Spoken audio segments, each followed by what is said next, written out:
Welcome to another video for Global Scholarship for International Students.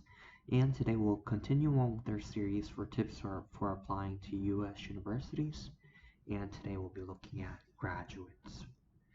So for the graduate application process, there is no general application portal for graduate school. You have to individually apply for each graduate school of United States University. And instead of looking at the graduate applications themselves, we're just going to look at a post that includes some tips on how to apply to graduate schools. The links will be included down below, so make sure you follow with me as we go on to the search. But before we go on to the search, we're going to list several things to focus on for graduate general application process. And that is first GPA, which is your college grades, and your GRE, which is graduate records examination. And there is also one more type of graduate test, which is GMAT, and this is for business management. GREs are for other majors except for business. Also, please focus on extracurricular activities such as research and internships. And I would also focus on recommendations and essays. And the most important step of the application process will be turning in your personal statement, which we will be talking about as we go on to our search. But before we go on, we're gonna just begin with the tip for today. And so stick to the end of the video to get this tip. And this tip is that you don't have to do master's to earn a PhD, and it's a myth. And it's so in order to do PhD, you have to do bachelor's and then master's and then go to PhD program, but that is not true. You can just go straight to PhD after your undergraduate. After your college degree, you can just go straight to PhD program if your grades are good enough.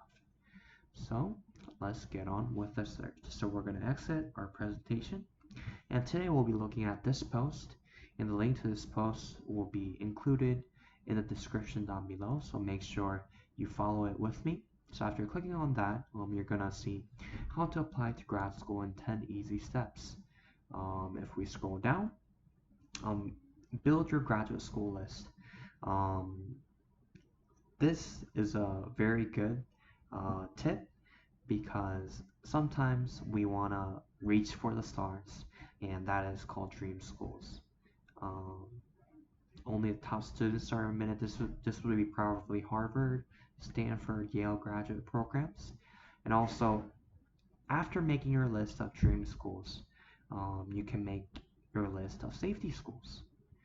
Safety schools are schools that you're certainly, you know for certain that you get accepted if you apply. And this is a fallback school. If your dream schools doesn't work, you can fall back to the safety schools. And also, there are target schools. Instead of being a certainty, you have a chance of getting admitted for target school.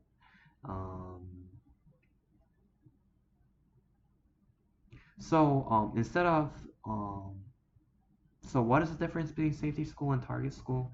Safety school is that you know for certain that you get accepted. Target schools, you have a high chance of being accepted, but it's a little bit uncertain. So it's not 100% certainty. It's about 50-50 shot. But for dream schools, it's like really small chance. But if you do want to try for Harvard or Stanford, go ahead. So after making your list of graduate schools, you need to make a list of admissions requirement by your graduate schools. This is very important because most graduate schools, they tend to overlap in their requirements, but it is a safer thing if you do make a list of your admissions requirements for each graduate school, and then fulfill each requirement and then apply for each one. So that's step 2, and after step 2 is step 3. Ace your GRE exam. GRE exams for students who are preparing to go to grad school. You probably know what GRE exams are, and they are graduate record examinations, and it's kind of like SAT or an ACT in high school, and but it's GRE or GMAT for graduate schools. So make sure to study for your GRE exams and make sure you make a high score out of it, because if you do, you have a solid chance of getting into your graduate school, your dream graduate school, or your safety schools, or your target schools. Um, so please do well on your standardized test. Also, step 4, write your personal statement. As you can see, this person says your personal statement is extremely important, as it will set you apart from all the other students trying to get admitted to the same master's program as you. So, personal statement is what makes you different from other applicants. The admissions um, the admissions will read thousands of these personal essays, personal statements when the time for admissions draw nigh. Um, if you're like the other people and if you write the same, they're gonna not think much better of you.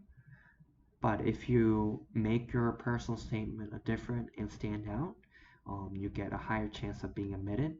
And but also make sure you put in the right information.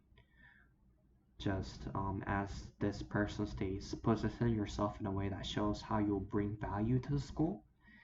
And also, please don't just turn in your personal statement after your first draft. Make sure it's revised time and time again, because it needs to be the best in order to get into your dream graduate school. So after your personal statement, the next step is the letters of recommendation. Letters of recommendation is extremely important, because having connections to the graduate school that you're applying is going to increase the chances first. But if you don't have any connections, make sure you have a quality recommender. Don't just ask somebody that you know. Make sure it's a professor with a backing up graduate degree, and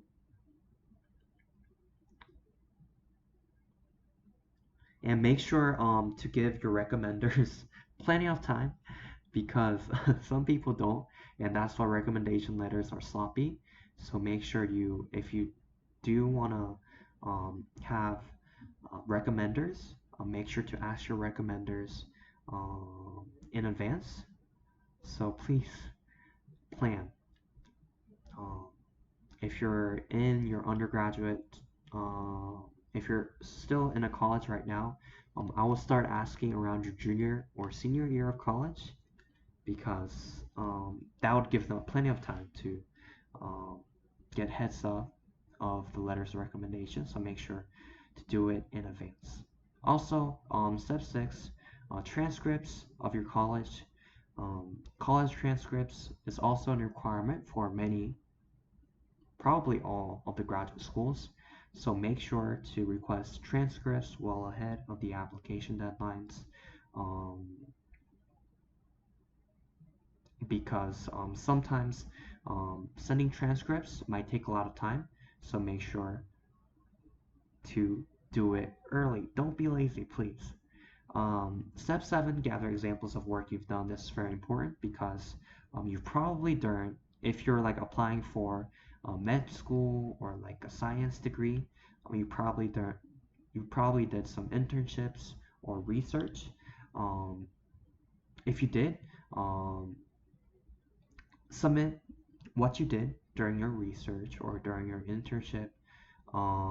Make sure that you know what you did and you know it well, because they're probably going to ask you some questions to see if you do really know it, or is this just like if you're just a puppet. So make sure to know your work and also submit your works, because it's very important. And step 8, triple check each graduate school application requirements. Make sure to check it again, just to make sure just to make sure if you didn't skip anything important. And step 9 is hurry up and wait. Probably one of the hardest steps is starting your application. And after starting your application, it gets easier. So make sure you turn in your application on time as soon as it opens. And wait, because sometimes waiting is the hardest part, but it might be the best part. And step 10, if you did do your work, if you did do your best and did well on your graduate exams and did well in your college, you'll probably get accepted. You got in, now what? If you got into graduate school, you probably need to start looking for financial aid and for scholarships and also for work study programs that you might need to do. And that's it, step 10. And I guess like this is key steps, but I know there are a lot of work that goes into these steps, so make sure you follow each step to the best of your ability. And I know it's kind of hard, but getting into grad school is not easy, so make sure to follow these steps, and these steps will help you definitely along the way. And if you're applying for a master's program, you're going to have a hard time getting funding. But if you're applying for a PhD program, um, you probably have a better chance of finding funding because most PhD programs offer partial or full ride scholarships. And we'll talk about that as we get into our tip for today. In our tip for today, I talked about um, you can skip master's and go straight into PhD if you're applying for a PhD program. And that's best. If you're going for a PhD program in the first place, why spend more time doing masters? I'll just jump straight to PhD if you're applying to be a PhD program or getting a doctorate. Masters first or straight to PhD. Um, in the United States, a master's degree is not required for admissions for most PhD programs. It is possible and not unusual to be admitted to a PhD program straight out of undergrad. The number of direct entry PhD program has started to rise in Canada as well, though earning a master's and then PhD is still more common. That's why it's the myth. You need to earn a master's before earning a PhD, but that is not true. You can go straight into PhD and skip masters. As you can see, funding is a lot better for PhD program than masters. As you can see, funding is one of the top advantages of a direct entry PhD program. Most PhD programs offer students partial or full funding for their studies, and many even pay them a stipend on top of a tuition waiver. So this is a very great incentive if you want to go into PhD program because people who are studying to be a PhD program get assistant job, like a teaching job, while they're earning their PhD degree, and they get paid while getting a full education, like free education. So I will definitely recommend that if you're going for a PhD program in the first place, um, if master's degree is not required, then just go straight into PhD program. In order to go straight into the PhD program, remember you need to have good scores on your standardized test, and you need to have outstanding college grades. So if your college grades are not good, they're not going to accept you into their PhD program because you're not going to do great in your PhD programs because you're skipping already some steps. So do well in college so that you can just go straight into PhD program and just save money and save time. And that is the end, and I hope you enjoyed. And the links to both of these posts are included down below. So make sure to check them out if you're interested. And I hope this video helps. And I'll see you in the next video.